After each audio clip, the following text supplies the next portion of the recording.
ప్రస్తుతం సంఘటనా స్థలాన్ని సీఎం చంద్రబాబు పరిశీలిస్తున్నారు. మృతుల కుటుంబాలకు ఎక్స్‌గ్రేషియాని ప్రకటించే విధంగా కూడా ఆయన ప్రస్తుతం మాట్లాడడం అయితే జరుగుతా ఉంది. ఎంతటి దారుణమైన ఘటన అంటే ఎన్నో కుటుంబాల్లో పెను విషాదాన్ని నింపిందనే చెప్పుకోవాలి. ఒకరు కాదు, ఇద్దరు కాదు, దాదాపు 28 మంది సజీవ దహనం అవడం కాకుండా పదుల సంఖ్యలో క్షతగాత్రులు అయితే ప్రస్తుతం కాకినాడ జీజీహెచ్లో చికిత్స పొందుతూ ఉన్నారు. మరికొద్ది సేపట్లోనే డిప్యూటీ సీఎం పవన్ కళ్యాణ్ కూడా వచ్చే అవకాశం ఉన్నట్లుగా కూడా చెబుతూ ఉన్నారు. సార్, ఇంతటి దారుణమైన ఘటన అంటే ఒకరు కాదు, ఇద్దరు కాదు, దాదాపు 28 మంది సజీవ దహనం అవడమే కాకుండా పదుల సంఖ్యలో గాయాల పాలయ్యారు. ఏంటి సార్ కారణం?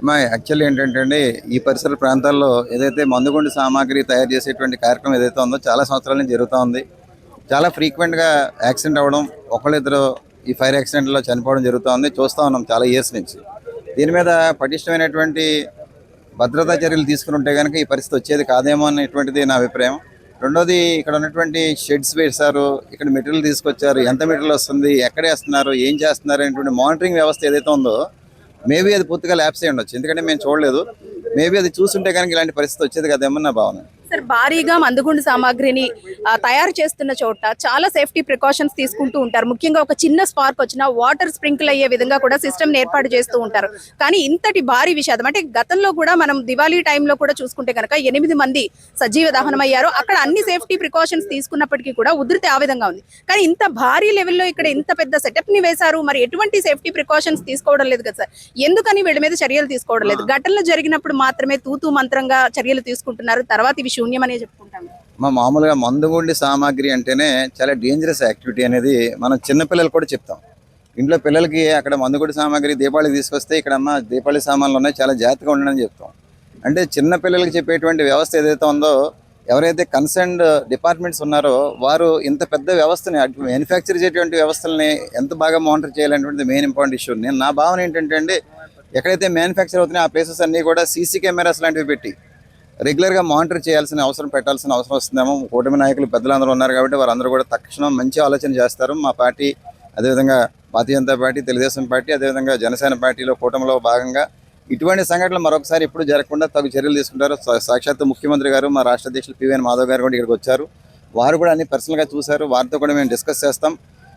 ఇక మీదట ఎప్పుడు కూడా ఇలాంటి పరిస్థితి ఏర్పడకూడదు, ఎవరు కూడా ఇలాంటి బాధపడకూడదు, అటువంటి కుటుంబాలు ఎవరు నష్టపోకూడదు అని చెప్పేసి మేము పూర్తిగా భావిస్తున్నాం. సార్, అంటే చిన్న విషయం కాదు, ఒకరు కాదు, ఇద్దరు కాదు, 28 మంది అంటే ఇది మామూలు విషయం కాదు. గతంలో కూడా ఇలాంటి ఘటనలు జరిగాయి, తరచూ పునరావృతం అవుతూనే ఉన్నాయి. దీనికి ఒక పర్మనెంట్ సొల్యూషన్ అనేది ఎక్కడ కనిపించడం లేదు. అంటే పూర్తిగా వైఫల్యం చెందడమే అంటారా? వైఫల్యం అంటే ఇది ఒక కుటీర పరిశ్రమ కింద భావించి లైసెన్సు తెచ్చుకోవడం జరుగుతుంది. దాని తర్వాత ఈ ఎవరైతే యాజమాన్యం ఉన్నారో అనుకున్న దానికంట ఇన్ని కేజీలు ఇంత మెటీరియల్ ఉన్న దానికంటా కూడా ఆర్డర్ పేరు మీద లాట్ ఆఫ్ టన్స్ మెయింటైన్ చేయటం వల్ల ఇటువంటి ఘటనలకి ఇది చాలా దురదృష్టకరం. ఇది చెప్పాలంటే ఒక 5 కిలోమీటర్స్ వరకు ఈ రేడియేషన్ వరకు ఒక బాంబు లాగా ఇది జరిగింది.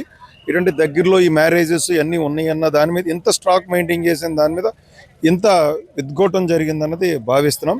ఇటువంటి సేఫ్టీ మెథడ్స్ అన్నీ కూడా భవిష్యత్తులో ప్రభుత్వం కఠినంగా మరి ప్లాన్ చేసుకుని ఈ పరిశ్రమని అలాగే ఉపాధి కల్పించేదానికి సేఫ్టీ మెథడ్స్ కూడా యాజమాన్యం కూడా తీసుకునే విధంగా కొంచెం ప్లానింగ్ చేస్తే చాలా బాగుంటుందని ఉద్దేశం. సార్, భారీ విస్ఫోటనం అనే చెప్పుకోవాలి. అయితే దీనికి సంబంధించి ఎటువంటి చర్యలు తీసుకోవాలంటారు? ముందు కూడా ఇలాంటి ఘటనలు పునరావృతం కాకుండా ఉండాలి.